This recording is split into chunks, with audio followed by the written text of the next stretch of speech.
we've got to talk about Making a Murderer Season 2. 'Cause I just started watching it. I'm also working on a new tattoo. It says, "Here you are." We'll talk about that later. It's a temporary box tattoo.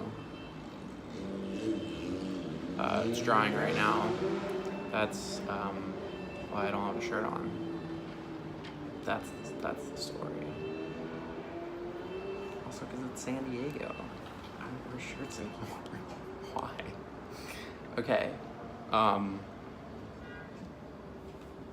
But I just started Making a Murderer Season 2, and the second episode, I can't even finish it like right now. It's too good.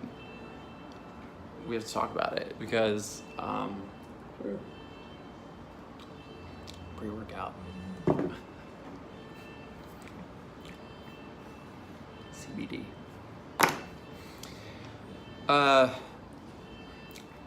So the second episode of Making a Murderer Season 2 is about forced confessions, which is like a crazy topic because it's a horrible problem that is actually pretty widespread. It's like voter fraud, except it's real.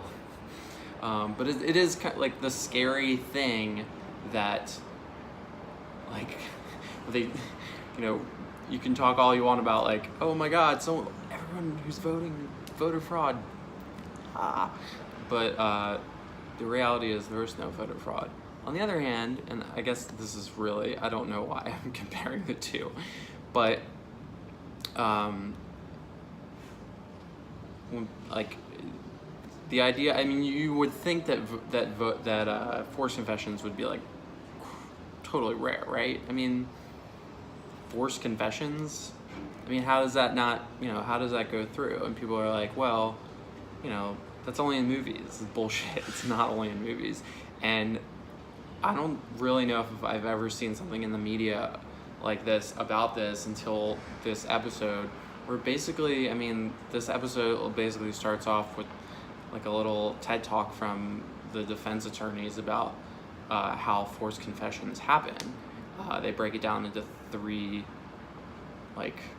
steps, and I recommend you watch this episode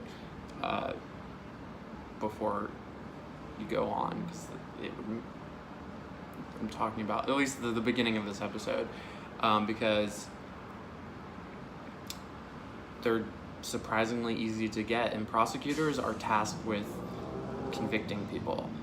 That's one of the horrible things that our justice system does is, so we have an adversarial system, which is great. I mean, everyone, it's justice.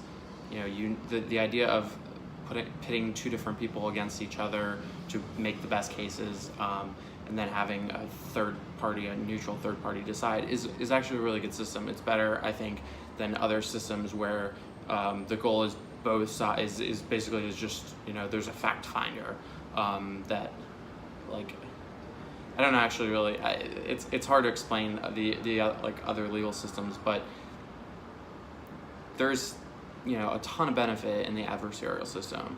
But prosecutors, what they should be doing is, like, their number one goal should always be justice. A defense attorney's job is, no matter what, has to present the best defensive case. That is essential. So that's why it's like really important that I hate when people kind of dislike defense attorneys for specific cases that they took, because sometimes, a lot of times, you need, in order for the system to work, everyone has to get the best case possible, even the worst people who actually did the crimes.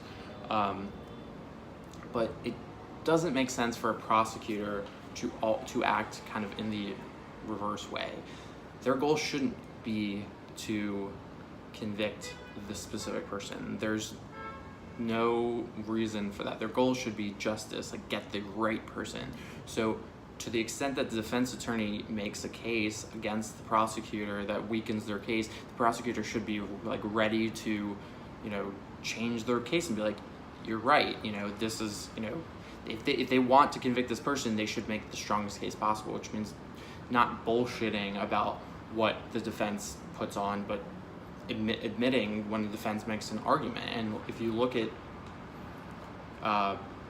you know, and that brings me to the idea here, forced confessions, is that prosecutors, for some reason, or a lot of reasons, political reasons often, they have to get convictions, so they have incentive to create confessions. And if you watch this confession, this is a textbook example of a coerced or forced confession. It's not like you don't have a gun to his head. We have a videotape of it, but it's really easy, especially if you're talking about someone who has a lower IQ or has learning disabilities, or or is younger. Like, it's very easy to manipulate a human being.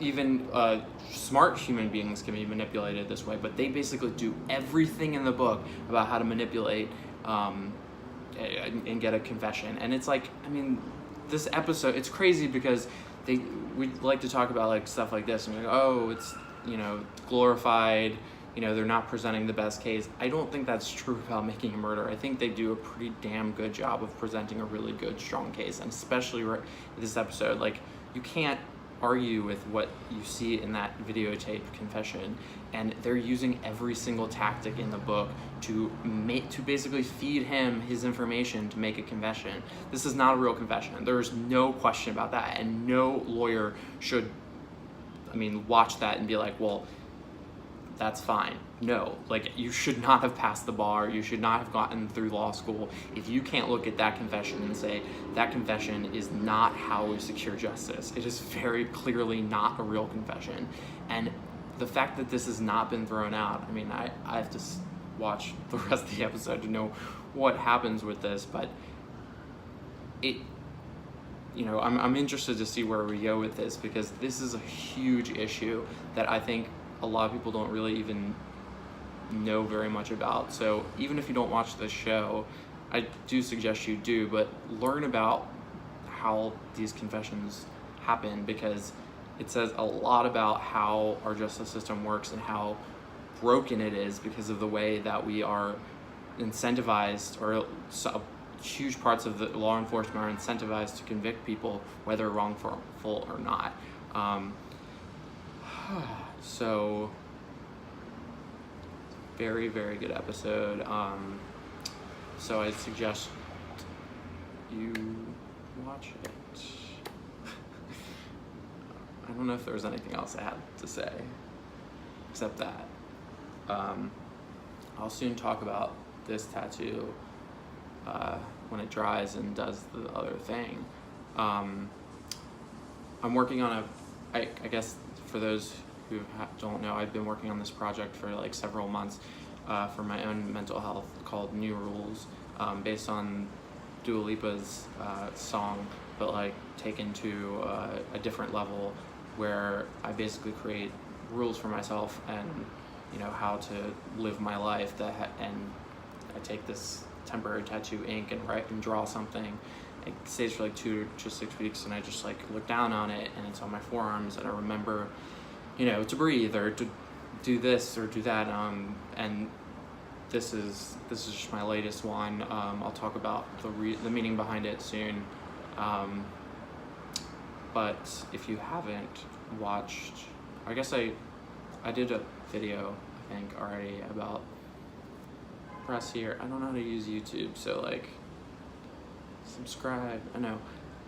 Find the video where I talk about the new rules if you want to know more about that.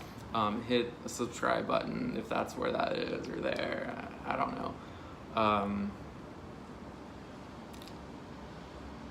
Oh, and buy my art.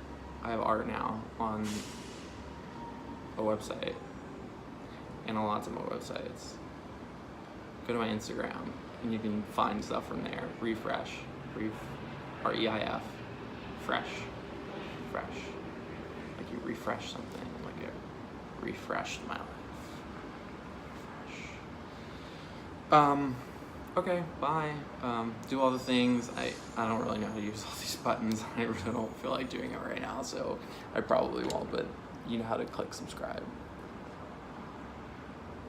Bye.